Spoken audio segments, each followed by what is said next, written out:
আমার মনের কথাগুলি আজকে বলবো। 50% ঠিক ছিল, 50% ঠিক ছিল কিনা আমার প্রশ্ন।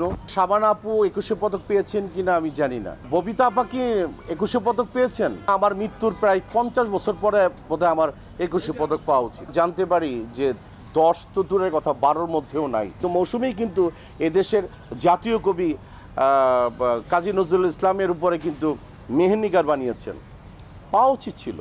আমার যারা সিনিয়র জুনিয়র যারা হিরো স্টার হিরো আছে সবাই আমার চেয়ে ভালো। ফিল্ম ক্যারিয়ার অলমোস্ট 33-34 হয়ে গেছে। তো এখান থেকে কিন্তু দেখে আসছি কিন্তু এই বিগত 15-16 বছরে 17 বছরে অনেক অনৈতিক কাজ হয়েছে এই চলচ্চিত্রে, এবং আমার কিছু কথা আছে আজকে আমি বলবো। যেরকম 21শে পদক নিয়ে আমি যদি কথা বলি, বিগত দিনে 21শে পদক যারা পেয়েছে প্রায় 50% ঠিক ছিল, 50% ঠিক ছিল কিনা আমার প্রশ্ন। দেখুন, আমি একজন বাংলা চলচ্চিত্রের উপমহাদেশের চলচ্চিত্রের একজন কিংবদন্তি শবনম ম্যাডামের কথা যদি বলি, উনি জন্ম নিয়েছেন কি পাকিস্তানে না বাংলাদেশে? বাংলাদেশে জন্ম নিয়েছেন। শিল্পী হয়েছে কোথায়? বাংলাদেশে। উনি স্টার হিসাবে পাকিস্তানে গিয়েছেন, ওখানে মেগাস্টার ছিলেন উনি। উনি কিন্তু মাটির টানে বাংলাদেশে চলে আসছে। এটা কি তার অপরাধ? অপরাধ না।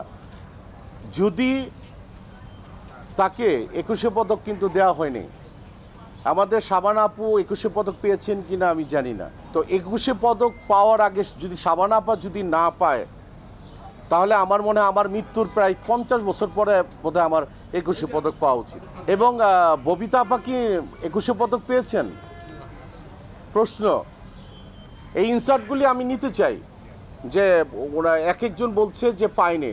কেন পায়নি? কি অপরাধ তাদের? ভিন্ন মতাবলম্বী কাজ যদি কেউ যদি করে থাকে, আমার একটা চয়েস থাকতেই পারে।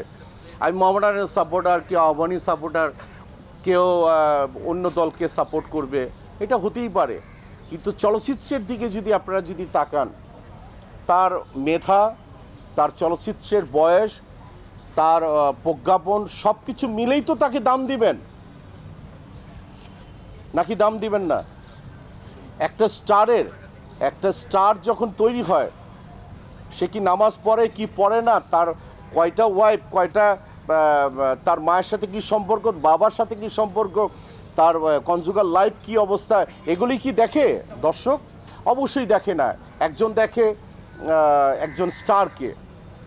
তো সেইটাই যদি বিচার হয়, তাহলে এরা কিন্তু কখনোই কিন্তু ন্যাশনাল কি বলে 21শে পদক কিন্তু পায়নি। যাদেরকে পেয়েছে তারাও আমার সিনিয়র, অনেকটা কারেক্ট আছে। আবার একসময় আমি চিন্তা করেছি যে, আমি নাম বলবো না, আপনারা গেস করবেন কি করবেন না, এটা আপনাদের একান্তই ব্যক্তিগত ব্যাপার, যে চলচ্চিত্রে কাজ করেছেন, মিডিয়াতে উনি, টেলিভিশনে উনি স্টার সুপারস্টার। হ্যাঁ, আমি কোনো ইঙ্গিত করে কাউকে কথা বলবো না, নামও মেনশন করব না, সবাই আমার সিনিয়র। তাকে 21শে পদক দেওয়া হয়েছে, কিন্তু শাবানা বুকে দেওয়া হয়নি, ববিতা আপাকে দেওয়া হয়নি, তারপরে শবনম ম্যাডামকে দেওয়া হয় না। তার অপরাধ সে পাকিস্তানে ছিল বিধায়, এটা তার অপরাধ। তো এই বিষয়গুলি আমাদের চোখের সামনে কিন্তু হয়েছে, কিন্তু আমার চোখের সামনেই হয়েছে। দেখুন, আমি বিক্ষিপ্তভাবে কিছু কথা বলবো, আপনারা সেটা আমার মনের কথাগুলি আজকে বলবো। আমি বিচারও দিচ্ছি না কারো, আমার আদালতও নাই, কোনো কিছুই নেই। আমি একজন শিল্পী হিসাবে আপনাদের ক্যামেরার সামনে আজকে আমি কিছু কথা বলবো। আমাদের চলচ্চিত্রের এই যে আজকে অনুদানের কথা বলেন, মৌসুমী যখন ইনু সাহেব মন্ত্রী ছিলেন, উনি এখন কারাবন্দী, ওনার টাইমে অনুদানের জন্য আমি মৌসুমী আমরা একটা জমা দিয়েছিলাম। আমাদেরকে বলা হয়েছিল যে 2 থেকে 3-এর মধ্যেই কিন্তু আমাদের এই ইয়েটা কি বলে স্ক্রিপ্টটা অবস্থান করবে। তখন আমি যদি ভুল না করি 10টা ছবিকে অনুদান দেওয়া হয়েছিল। একটা সময় গিয়ে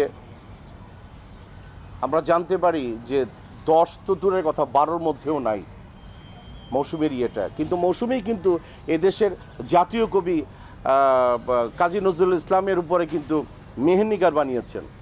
পাওয়া উচিত ছিল, আমার স্ত্রী বলে কথা না, পাওয়া উচিত ছিল।